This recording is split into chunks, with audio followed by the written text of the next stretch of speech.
بسم اللہ الرحمن الرحیم۔ السلام علیکم۔ صلاح الدین ایوبی پارٹ 2۔ جب بیت المقدس پر قبضے کی خبر یورپ پہنچی تو سارے یورپ میں کوہرام مچ گیا۔ ہر طرف لڑائی کی تیاریاں ہونے لگیں۔ جرمنی، اٹلی، فرانس اور انگلستان سے فوجوں پر فوجیں فلسطین روانہ ہونے لگیں۔ انگلستان کا بادشاہ رچرڈ جو اپنی بہادری کی وجہ سے شیر دل مشہور تھا، اور فرانس کا بادشاہ فلپ اگسٹس اپنی فوجیں لے کر فلسطین پہنچے۔ یورپ کی اس متحدہ فوج کی تعداد 6 لاکھ تھی۔ جرمنی کا بادشاہ فریڈرک باربروسا بھی اس مہم میں ان کے ساتھ تھا۔ مسیحی دنیا نے اس قدر لاتعداد فوج ابھی تک فراہم نہ کی تھی۔ یہ عظیم الشان لشکر یورپ سے روانہ ہوا اور عکا کی بندرگاہ کا محاصرہ کر لیا۔ اگرچہ سلطان صلاح الدین ایوبی نے تنہا عکا کی حفاظت کے تمام انتظامات مکمل کر لیے تھے، لیکن صلیبوں کو یورپ سے مسلسل کمک پہنچ رہی تھی۔ ایک اس مارکے میں 10,000 مسیحی قتل ہوئے، مگر صلیبوں نے محاصرہ جاری رکھا۔ لیکن چونکہ کسی اور اسلامی ملک نے سلطان کی طرف دستے تعاون نہ بڑھایا، اس لیے صلیبی ناکہ بندی کی وجہ سے اہل شہر اور سلطان کا تعلق ٹوٹ گیا، اور سلطان باوجود پوری کوشش کے مسلمانوں کو کمک نہ پہنچا سکا۔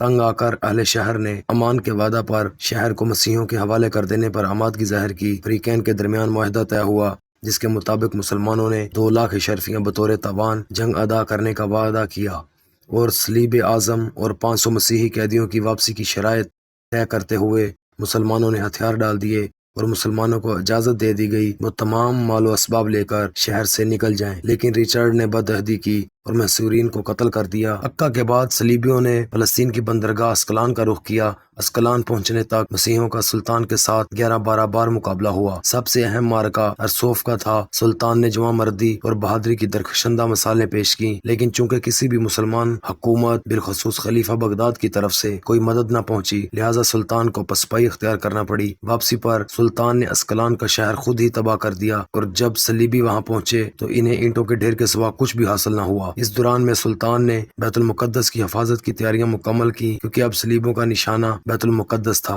سلطان نے اپنی مختصر سی فوج کے ساتھ اس قدر عظیم لاؤ لشکر کا بڑی جرت اور حوصلہ سے مقابلہ کیا۔ جب فتح کی کوئی امید باقی نہ رہی تو صلیبوں نے صلح کی درخواست کی۔ فریقین میں معاہدہ صلح ہوا، جس کی روح سے تیسری صلیبی جنگ کا خاتمہ ہوا۔ اس میں صلیبی جنگ میں سوائے عکا شہر کے مسیحیوں کو کچھ بھی حاصل نہ ہوا، اور وہ ناکام واپس ہوئے۔ رچرڈ شیر دل سلطان کی جرت اور بہادری سے بہت متاثر ہوا۔ جرمنی کا بادشاہ بھاگتے ہوئے دریا میں ڈوب کر مر گیا، اور تقریباً 6 لاکھ مسیحی ان جنگوں میں کام آئے۔ معاہدہ کی شرائط مندرجہ ذیل تھیں: نمبر 1، بیت المقدس بدستور مسلمانوں کے پاس رہے گا۔ نمبر 2، ارسوف، حیفا، یافا اور عکا کے شہر صلیبوں کے قبضہ میں چلے گئے۔ نمبر 3، اسقلان آزاد علاقہ تسلیم کیا گیا۔ نمبر 4، زائرین کو آمد و رفت کی اجازت دے دی گئی۔ نمبر 5، صلیب اعظم بدستور مسلمانوں کے قبضہ میں رہی۔ تیسری صلیبی جنگ میں سلطان صلاح الدین نے ثابت کر دیا کہ وہ دنیا کا سب سے طاقتور ترین حکمران ہے۔ صلاح الدین بڑے بہادر اور فیاض تھے۔ لڑائیوں میں انہوں نے مسیحیوں کے ساتھ اتنا اچھا سلوک کیا کہ مسیحی آج بھی ان کی عزت کرتے ہیں۔ ان کو جہاد کا اتنا شوق تھا کہ ایک مرتبہ ان کے نچلے دھڑ میں پھوڑے ہو گئے۔ ان کی وجہ سے وہ بیٹھ کر کھانا نہیں کھا سکتے تھے، لیکن اس حالت میں بھی جہاد کی سرگرمی میں فرق نہ آیا۔ صبح سے ظہر تک اور عصر سے مغرب تک برابر گھوڑے کی پیٹھ پر بیٹھتے رہتے۔ ان کو خود تعجب ہوتا تھا اور کہا کرتے تھے کہ جب تک گھوڑے کی پیٹھ پر رہتا ہوں ساری تکلیف جاتی رہتی ہے، اور اس سے اترنے پر پھر سے تکلیف شروع ہو جاتی ہے۔ مسیحیوں سے صلح ہو جانے کے بعد صلاح الدین نے مسیحیوں کو بیت المقدس کی زیارت کی اجازت دے دی۔ اجازت ملنے پر یورپ کے زائرین جو برسوں سے انتظار کر رہے تھے اس کثرت سے ٹوٹ پڑے کہ شاہ رچرڈ کے لیے انتظام قائم رکھنا مشکل ہو گیا، اور اس نے سلطان سے کہا کہ وہ اس کی تحریر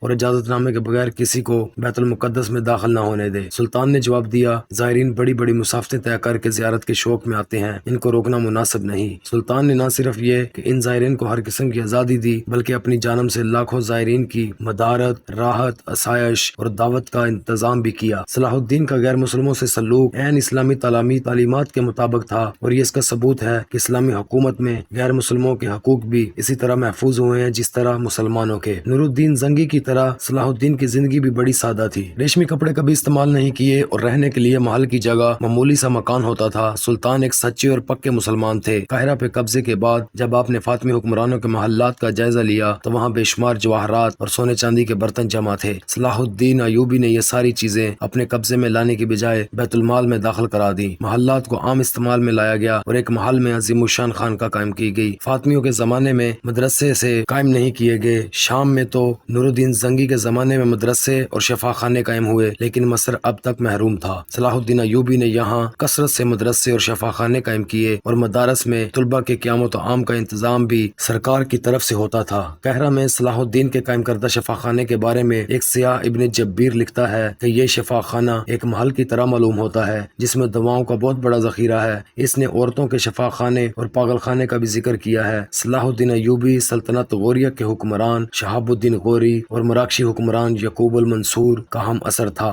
اور بلا شبہ یہ تینوں حکمران اپنے وقت میں دنیا کے عظیم ترین حکمرانوں میں سے تھے۔ انتقال 599 ہجری میں صلاح الدین ایوبی انتقال کر گئے۔ ان کو شام کے دارالحکومت مسجد امیہ کے نواح میں سپرد خاک کیا گیا۔ صلاح الدین نے کل 20 سال حکومت کی۔ مورخ ابن خلقان کے مطابق ان کی موت کا دن اتنا تکلیف دہ تھا کہ ایسا تکلیف دہ دن اسلام اور مسلمانوں پر خلفائے راشدین کی موت کے بعد کبھی نہیں آیا۔ صلاح الدین ایوبی کی قائم کردہ حکومت ان کے والد نجم الدین ایوب کے نام پر ایوبی کہلاتی تھی۔ میرے بھائیو، اگر ویڈیو اچھی لگی ہو تو چینل سبسکرائب کر دیں اور اپنے دوستوں کے ساتھ شیئر بھی کر دیں۔ شکریہ۔